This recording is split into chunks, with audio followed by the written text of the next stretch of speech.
climbing activity as a team leadership, team building prospect in HR. It was really fun, enthusiastic, did something for the first time, and it actually inculcates team building strengths. You trust your peers, and it's good. Right now also we have 3 more rounds in time. Let's see who wins.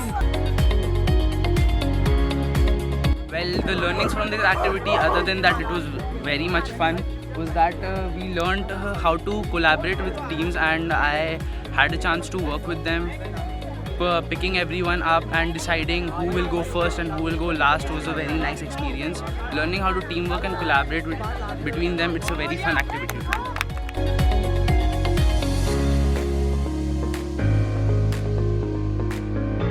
This is solely based on team bonding and team building, in which we have to form strategies and climb over the wall and get down. So it basically comprises of this thing, and I'm enjoying it.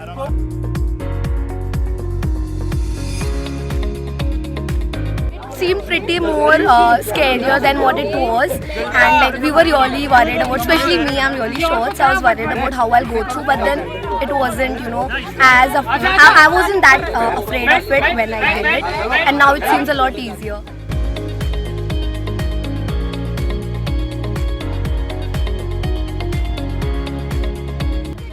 Is a very fun and enthusiastic process, and technically we are here to get taught about how you should have faith in your team and the management skills, that how do you build up the team and how do you manage the process, and it's quite fun yet scary. Now we have the timer round and let's see who wins.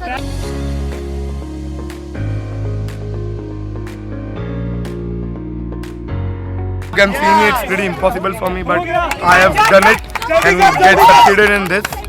So it was very fun, and it's a team building activity, and really liked it. It's been a tradition from all the batches all over the years. Everyone has been climbing the wall, and every student from our every batch has mandatory purpose to come here and climb the wall. This is a very renovating and innovating experience for each of us, because it helps us to develop our confidence, and it helps us to think about our credibility and become very flexible. Team building exercise where you have to work as a team, plan as a team, strategize as a team, and then take the whole team across the 10-feet wall as a team, from the first guy to the last guy. Till the time the last guy crosses, the task is not over. And you have to leave yourself in the hands of the team, and to have trust in them, have faith in them, and leave your life in their hands.